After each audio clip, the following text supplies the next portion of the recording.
Hello and welcome to No More Homework Battles. I'm Liz Weaver of Learning Success and I'll be your host for this exciting video series. We understand that homework time can be a battle. We're here to make life easier for you and your child by showing you how to win the homework battle. In this video series, you will hear from a variety of educational professionals and parents alike. Each one will give you a tried and true tip for helping you and your child enjoy homework time once again. In today's video, we have Nicole Black. Nicole Black is a recovering elementary school teacher and a mom to 3 kids, one of which has a rare genetic condition. She runs Coffee and Carpool, where she helps busy parents on the go raise kinder kids, build stronger families, and help their kids be the best versions of themselves. You can get her 9 tips all parents need to know and a printable checklist. We're going to leave the link at below this video. In Nicole's video, she shares tips that have worked for her, such as consistency and a dedicated space, plus how to look at homework. Let's watch. Hello, my name is Nicole Black. I am a recovering elementary school teacher, a mom to 3 busy kids, and I am the owner of Coffee and Carpool, where we help busy parents just help their kids become their best selves, and that's intentionally raising kind kids, bullying prevention, building a strong family identity, and really being ready for school. And one of the things that help parents do is homework hassles, dealing with the stresses of homework. And I have to tell you, I have 3 very different kids. I've got one kid who is like that typical perfect student. She'll sit down, she'll get her homework done. It's kind of magic. I have a kiddo who fights me tooth and nail every step of the way. He hates homework. He wants no part of it. And every day's a hassle. And then I have a kiddo who loves to do homework. She begs to do homework. It's kind of a weird thing. She's mad when she doesn't have homework. So I've got a lot of different experience with different kinds of kids. And so I wanted to share with you a couple tips, actually 5 massive tips that will help you with those reluctant homework kiddos. Because nobody wants to spend their evenings, their afternoons and their evenings fighting their kids on homework. It's not fun. Nobody walks away happy. It's not enjoyable for them or for us. So I wanted to share with you a couple things. One, we've got to be consistent with homework, with our clear expectations, whatever it is that we are going to set up. So if that is come home, have a snack, and then we start homework, or if you know your kids need that, they need a release of playtime and that downtime, so they play and then we go to homework, whatever that is, setting up the schedule and being consistent is really going to be key for your kids. Having a dedicated space, all the supplies ready to go. We keep all of ours in like a little bucket, so it's all right there. The glue sticks and the scissors and the crayons and the pencils and the colored pencils, everything is ready to go right when they need it, right in that one spot. And so there's less excuses to get up. Oh, I just need to go get one more thing. It's all right here, ready to go. Now, a lot of schools are transitioning to less homework or more homework, less homework or no homework. I don't think anybody's going for more homework. My kid's school just transitioned this year to almost no homework. So a lot of schools are coming to this conclusion and doing this more. If your school is not one of those schools doing that yet, that's okay. As an ex-teacher, I kind of look at homework as communication. And if you look at it that way, you won't be so annoyed by it when your kids are fighting you on it. So I look at it as what the teacher is sending home is what they're working on in class. It's really helpful for me to know. Sometimes my kids get in the car and I'm like, what'd you do today? They're like, I don't know. They have no memory of what they did. It's kind of ridiculous. Like, well, it just happened.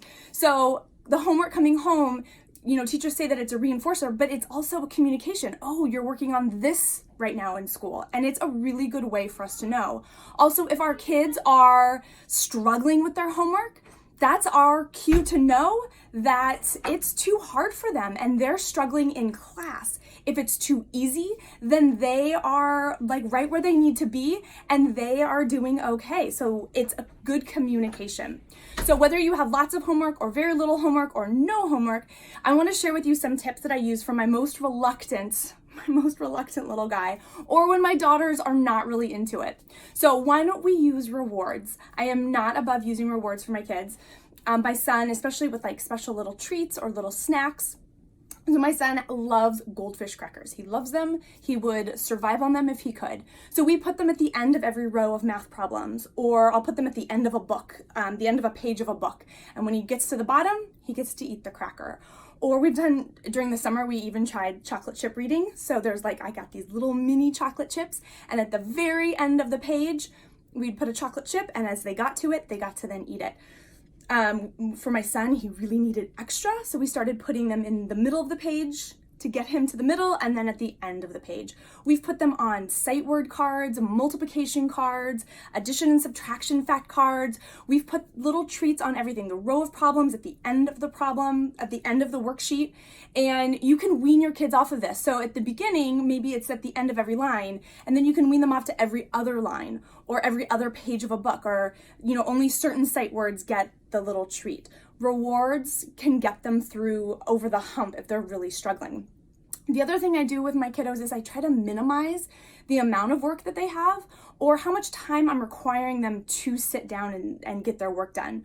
So one way to do it is if there's a whole sheet of math problems, it can be really visually overwhelming, especially for our younger kids or kids who just want nothing to do with homework. And so what we do is I cover the sheet a little bit, and so I just show them one line at a time. And then once they finish that line, then I move the sheet down, and then they just do the next line. So they're only seeing a few problems or even one problem at a time.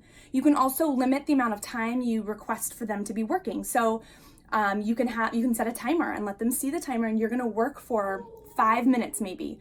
And then after the 5 minutes, give them a brain break. Let them jump up and down, let them bounce, let them do whatever they need to do to get their crazies out.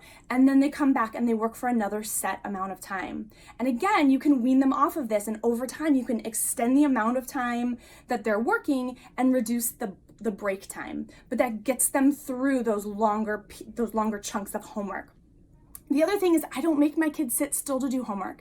As an ex-teacher, I used to always make my kids sit, crisscross applesauce on the rug, or sit like a lady or gentleman in your chair. That is just, we don't need to do that. We don't need to do that. And I wish I knew that back when I was in the classroom. Teachers are coming up with flexible seating, bouncy ball chairs, wobble stools. Kids need to move. And so my kids, they stand while they do their homework. They bounce while they do their homework. When we're doing practicing spelling tests, my kids are on Bosu balls or on balance boards, or they're spinning, or they're doing whatever they need to do to get the wiggles out. They've been sitting all day long. I don't need to make them sit at my kitchen table to do their work, as long as they're getting it done. So they can jump while they're doing their addition and subtraction facts, or when they're reading, they can lay down on their tummy or lay down on their back, or they can even stand and walk in circles. It doesn't matter, as long as they're comfortable and able to get their work done. Okay, the other thing we need to do is we need to get rid of distractions. So if there's a lot going on, if you've got your kitchen table as your homework hub, there's going to be a lot going on. People are coming to the door, or there's TV or music, or you're making dinner, or the other siblings are trying to do their work. It can be a lot. So minimize the distractions as much as you can. You can get little folders and tape them together and kind of make up a little privacy folder. I've sent my daughter up to her bedroom to work because she's been so distracted. Okay, if you can't do it here, that's totally fine. Go up to your room, get it done, and then you can come back. Or we've had to shut off everything in the house.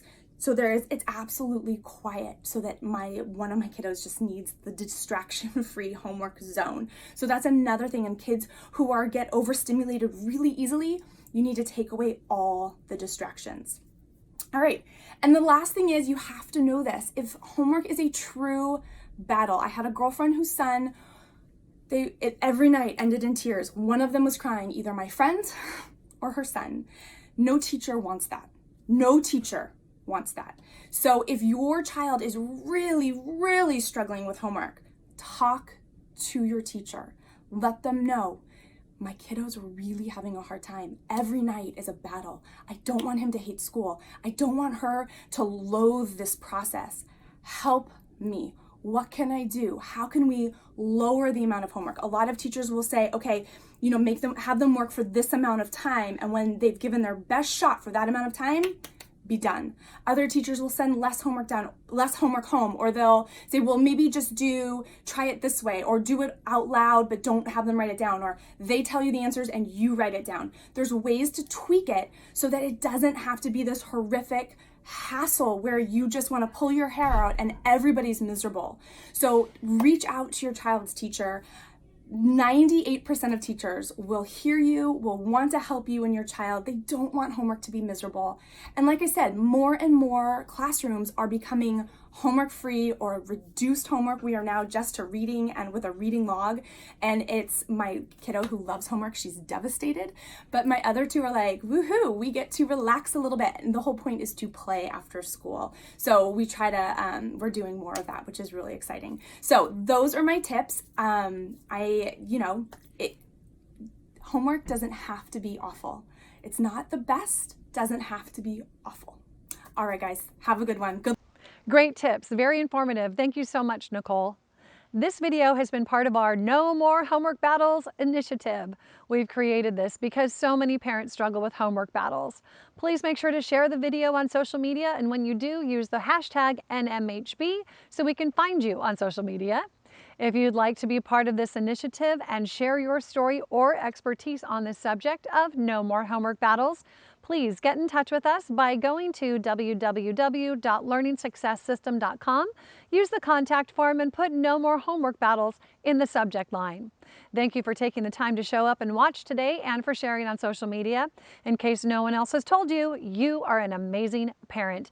I appreciate you for showing up and doing the work it takes to embrace your child's brilliance and unleash their potential. I'm Liz Weaver of Learning Success, and I'll see you in tomorrow's video.